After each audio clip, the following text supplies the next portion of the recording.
Hi friends, ಎಲ್ರಿಗೂ ಮಲ್ಲಿಗೆ mart ಚಾನಲ್ಗೆ ಸ್ವಾಗತ. ಇವತ್ತು ನಾನು ನಾನ್ ಕಟಾಯಿ ಅಂದ್ರೆ ಒಂದು ರೀತಿಯ ಬಿಸ್ಕೆಟ್. ಇದನ್ನ ನೀವು ಓವನ್ ಇಲ್ಲದೆ ಮನೆಯಲ್ಲಿ ಆರಾಮಾಗಿ ಮಾಡ್ಕೋಬಹುದು. ಹೇಗ್ ಮಾಡೋದು ಅಂತ ನಾನು ತೋರಿಸ್ಕೊಡ್ತೇನೆ. ಅದಕ್ಕಿಂತ ಮೊದಲು ನನ್ನ ಚಾನಲ್ ಅನ್ನ ಹೊಸದಾಗಿ ನೋಡ್ತಿರೋರು ಪ್ಲೀಸ್ ಸಬ್ಸ್ಕ್ರೈಬ್ ಮಾಡಿ. ಇದು ಹಳೆ ಕಾಲದಿಂದಲೂ ಮಾಡಿರುವಂತಹ ಬಿಸ್ಕೆಟ್. ಈಗ ಹೇಗ್ ಮಾಡೋದು ಅಂತ ನೋಡೋಣ ಬನ್ನಿ. ಮೊದಲಿಗೆ ನಾನಿಲ್ಲಿ ಒಂದು ಬೌಲ್ ತಕೊಂಡಿದ್ದೇನೆ. ಅದಕ್ಕೆ ನಾನು ಅರ್ಧ ಕಪ್ನಷ್ಟು ತುಪ್ಪ ಹಾಕ್ತಿದ್ದೇನೆ. ಹಾಗೆ ಒಂದು ಮುಕ್ಕಾಲು ಕಪ್ನಷ್ಟು ಪುಡಿ ಮಾಡಿದ ಸಕ್ಕರೆ. ಇದನ್ನ ಮಿಕ್ಸಿ ಜಾರಲ್ಲಿ ನೀವು ಪುಡಿ ಮಾಡ್ಕೊಳ್ಳಿ ಸಕ್ಕರೆಯನ್ನ. ನಾನು ಹೇಳಿದ ರೀತಿಯಲ್ಲೇ ನೀವು ಮೆಜರ್ಮೆಂಟ್ ಅಲ್ಲಿ ಮಾಡಿದ್ರೆ ಕರೆಕ್ಟ್ ಆಗ್ತದೆ. ನೋಡಿ, ಅದನ್ನ ಒಂದು ಬೀಟರ್ ಅಥವಾ ಸ್ಪೂನ್ ಅಲ್ಲಿ ಕೂಡ ನೀವು ಇದನ್ನ ಮಿಕ್ಸ್ ಮಾಡ್ಬೋದು. ಅಂದ್ರೆ ಬೀಟ್ ಮಾಡಬೇಕು, ಒಳ್ಳೆ ಬೀಟ್ ಆಗಬೇಕು.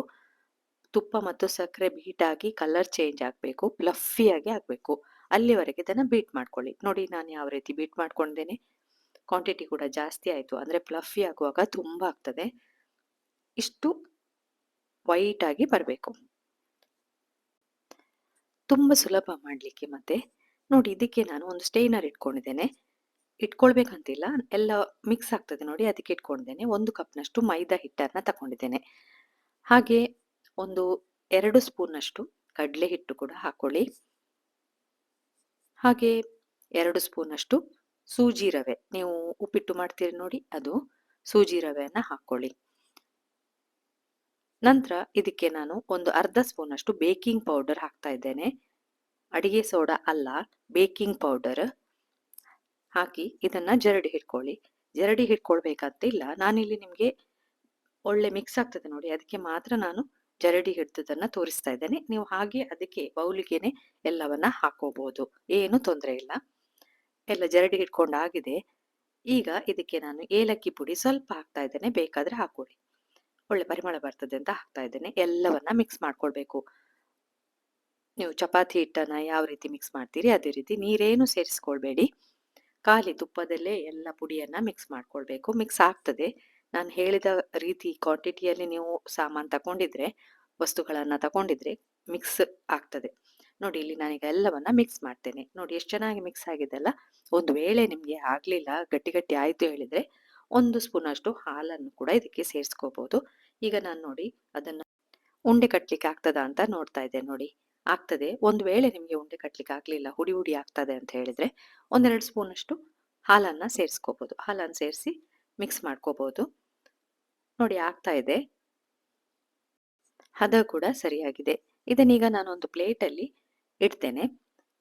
ಅಂದ್ರೆ ಯಾವುದೇ ಪ್ಲೇಟ್ ನೀವು ಮನೆಯಲ್ಲಿದ್ದದ್ದು ಯೂಸ್ ಮಾಡ್ಕೋಬಹುದು. ನೋಡಿ, ಇಲ್ಲಿ ನಾನು ಗ್ರೀಸ್ ಮಾಡ್ತಾ ಇದ್ದೇನೆ ತುಪ್ಪ. ಅದಕ್ಕೆ ನೀವು ಇದನ್ನ ಓವನ್ ಬೇಕಂತ ಹೇಳೇ ಇಲ್ಲ, ನೀವು ಇದನ್ನ ಗ್ಯಾಸ್ ಮೇಲೆ ಕೂಡ ಇಟ್ಟು ಬಿಸ್ಕೆಟ್ ಮಾಡ್ಕೋಬಹುದು. ನೋಡಿ, ನಾನು ಇಲ್ಲಿ ಎಲ್ಲ ಉಂಡೆಗಳನ್ನ ಇಟ್ಟು ಸ್ವಲ್ಪ ಮಿಡಲ್ಗೆ ಒಂದು ಪ್ರೆಸ್ ಮಾಡಿ, ದೂರ ದೂರ ಇಟ್ಕೊಳ್ಳಿ. ಹತ್ರ ಇಟ್ರೆ ಎಲ್ಲ ಅಂಟ್ಕೊಳ್ತದೆ, ಬೇಕಾಗುವಾಗ ಉಪ್ತದೆ ನೋಡಿ, ಆಗ ಅಂಟ್ಕೊಳ್ತದೆ. ಅದಕ್ಕೆ ದೂರ ದೂರ ಇಟ್ಕೊಳ್ಳಿ.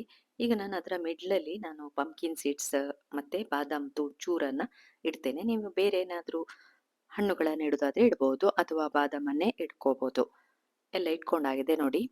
ಹಾಗೆ ನನ್ನ ಚಾನಲನ್ನು ಹೊಸದಾಗಿ ನೋಡ್ತಿರೋರು ಪ್ಲೀಸ್ ಸಬ್ಸ್ಕ್ರೈಬ್ ಮಾಡಿ. ಹತ್ರದಲ್ಲಿ ಬರುವಂತಹ ಬೆಲ್ ಬಟನ್ ಒತ್ತಿ, ಆಗ ನಾನು ಮಾಡಿರುವಂಥ ವಿಡಿಯೋದ ನೋಟಿಫಿಕೇಶನ್ ನಿಮಗೆ ತಕ್ಷಣಕ್ಕೆ ಸಿಗ್ತದೆ.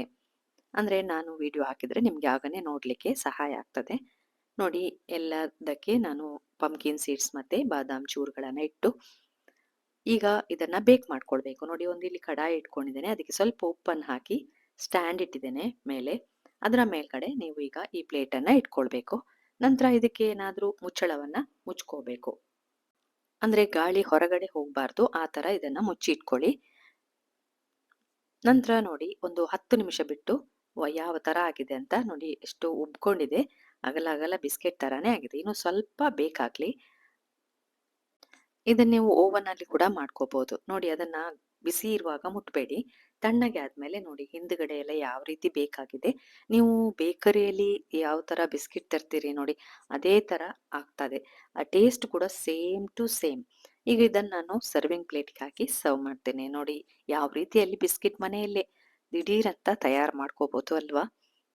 10 ನಿಮಿಷ ನೀವು ಲೋ ಫ್ಲೇಮಲ್ಲಿ ಇದನ್ನ ಬೇಕ್ ಮಾಡ್ಕೋಬೇಕು. ನಂತರ ತಣ್ಣಲಿಕ್ಕೆ ಬಿಡಿ. ಹಾಗಾದ್ರೆ ಇನ್ಯಾಕೆ ತಡ, ನೋಡಿ ನೀವು ಕೂಡ ಒಮ್ಮೆ ಟ್ರೈ ಮಾಡಿ. ಇಷ್ಟ ಆದರೆ ಲೈಕ್ ಕೊಡಿ, ಕಮೆಂಟ್ ಹಾಕಿ, ಎಲ್ರಿಗೂ ಇದನ್ನು ಶೇರ್ ಮಾಡಿ. ನೋಡಿ, ನಾನಿಲ್ಲಿ ಕಟ್ ಮಾಡಿ ಕೂಡ ತೋರಿಸ್ತೇನೆ ಯಾವ ರೀತಿ ಮೆತ್ತ ಮೆತ್ತಗೆ ಆಗಿ ಟೇಸ್ಟ್ ಕೂಡ ತುಂಬ ಚೆನ್ನಾಗಿದೆ. ನೀವು ಒಮ್ಮೆ ಟ್ರೈ ಮಾಡಿ. ಈ ರೆಸಿಪಿಯನ್ನ ನೋಡಿದ್ರಲ್ಲ, ಇನ್ನು ನಿಮ್ಗೆ ಹೊಸ ರೆಸಿಪಿಯೊಂದಿಗೆ ಸಿಗ್ತೇನೆ. ಪುರ್ಸೊತ್ ಮಾಡಿ ನೋಡಿದ್ದಕ್ಕೆ ಥ್ಯಾಂಕ್ ಯು.